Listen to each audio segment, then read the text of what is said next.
السلام عليكم ورحمة الله وبركاته. ازيكم حبايبي؟ عاملين ايه؟ يا رب تكونوا بخير. النهاردة هنعمل الفطير المشلتت زي ما انتوا شايفين، بإضافة تانية وبطعم تاني وبسمنة بسيطة هتخلي الفطير طعمه فطير بالسمنة البلدي.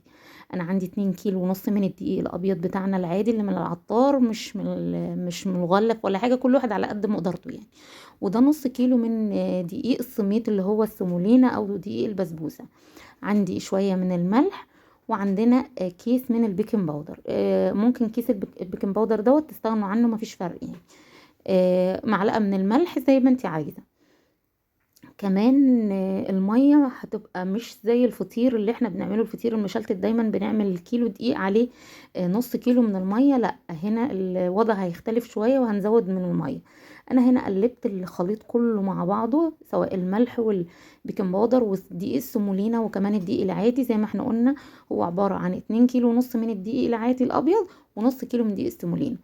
بالنسبة للمية انا دلقت الاول لتر ونص من المية على اساس ان دول 3 كيلو، بس طبعا هياخد ازيد لان دقيق السمولينا او دقيق البسبوسة بيمتص السوائل، فاحنا هنزود شوية. معلش انا مسرعه لكم الفيديو عشان الفيديو ما يطولش عليكم. هنا انا بعجن هنا عادي خالص، مفيش اي يعني حرفيه، مفيش اي معلومه اقدر اقولها لكم غير ان احنا بنعجن. ولازم العجينه تكون بتلزق سنه بسيطه، يعني بتلزق وما بتلزقش في الايد. طبعا هنزلها على الرخام عشان اخد راحتي في العجن شويه، لان انتوا عارفين الفطير انا مش بقول بيحب العجن ولا مش بيحب، بس انا بعجنه كويس لحد ما العجينه هتشوفوها بتلزق التلزيقه الخفيفه. يعني يا دوبك لميناها ولزقت معانا التلزيقه الخفيفه دي، خلاص هنسيبها. طبعا الفطير بيبقى عايز يريح، عشان لو انت عايزه تفرديه بسرعه وبسهوله جدا ريحيه، كل ما تريحيه اكتر كل ما يكون سهل قوي في الفرد.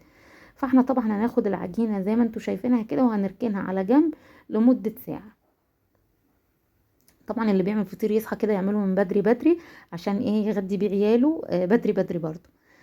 هنركنه هنا على جنب، وهنضيف له شويه من الزيت على وشه طبعا عشان انتوا عارفين ما يشققش.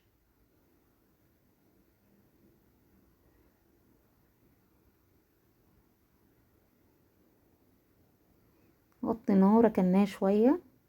ممكن تعملوا الكميه دي بكميه بسيطه. هنجيب كوبايتين ونص من الدقيق الابيض ونص كوبايه من دقيق البسبوسه اللي هو السمولينا، ونعجنهم بطريقه سهله عشان تتاكدوا ان الوصفه سهله وبسيطه ووصفه ناجحه جدا جدا جدا، وطعم مختلف خالص. تحسوا الفطير مش بيمط المطه اللي احنا عارفينها في الفطير ده، لا ده بتحسوا انه بيتقطم. هو فعلا بيتقطم وطعمه جميل، طعمه جميل جميل بشهاده الناس اللي كلته.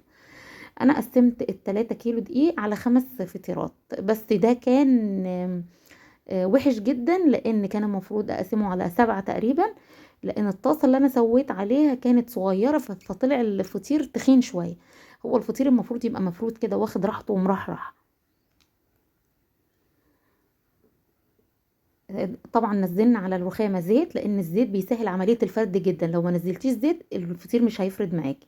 بصوا فردت معايا لحد ايه، ولسه بتفرد وعايزه تفرد كمان تاني كمان. اهي السمنه، طبعا السمنه معروفه كل البيوت المصريه بتستخدمها. انا طبعا حطيت السمنه هنا، بصوا فردها يعني اهو. انا يا دوبك سيحتها تسيحه بسيطه وابتديت افرد. احنا ناس ما بنحبش السمنه كتير اللي هي بتبقى بتدلدق من الفطير، لا احنا بنحب السمنه بتكون مظبوطه وكويسه، ولا هي شحه قوي ولا هي مدلدقه قوي، يعني خير الامور الوسط. طبعا احنا فردناها وحطينا كل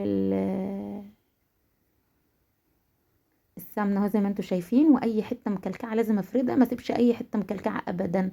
القطعات دي مش مشكله عندنا، المهم ان مفيش اي حته تبقى مكلكعه. وحطيت كمان هنا شويه من السمنه.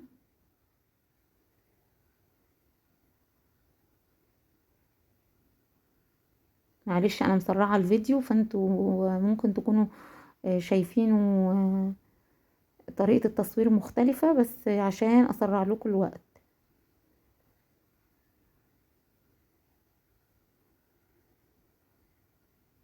بنطبقه زي ما احنا عارفين كده، وكل تطبيقه بينها وبين التطبيقه اللي قبلها سمنه. انتوا هتاكلوا الفطير ده وفعلا والله يعني اتمنى ان انتوا تدعوا لي، الفطير كان طعمه جميل جدا جدا، وهتلاقوه مختلف عن الفطير اللي احنا بناكله المشلتت. هو فطير مشلتت بس بطعم تاني خالص خالص وريحة تانية خالص، هتحبوها عن الفطير المشلتت. اتمنى ان انتوا تجربوه. ولو انتوا وصلتوا لحد هنا من الفيديو ما تنسونوش بالاشتراك واللايك والتعليق الحلو اللي من ايديكم، عشان بيشجعني ان انزل فيديوهات تاني. انا طبعا سويته على الطاسة على النار من فوق، مش بالفرن ولا حاجة. يمكن هو ده اللي خلاه تخين شوية، بس كان طعمه رائع. في ناس بتحب الفطير التخين عادي يعني، بس الطاسة لو كانت اوسع من كده كانت هتديكي نتيجة اجمل كمان من اللي انا مطلعاها. زي ما انتوا شايفين قلبناها كده اهو، بس قلبناها على الناحية التانية، وكان طعمها والله يا جماعة مش عايزة اقول لكم، جربوها بس في كوبايتين ونص من الدقيق وكوباية من دقيق، نص كوباية من الدقيق السمولينا، وقولوا لي في الكومنتات لو عجبتكم، قولوا لي ان الفطير نجح معانا والوصفة كويسة. لو ما نجحتش برضو قولوا لي ايه العيب اللي انتوا عملتوه، وانا احنا ممكن نصلحه مع بعض.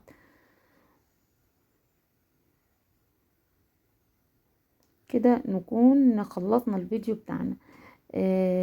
ان شاء الله الفيديو يعجبكم. ما تنسونيش من دعواتكم. وما توفيقي الا بالله، عليه توكلت واليه انيب. شكرا ليكم، والسلام عليكم ورحمة الله وبركاته.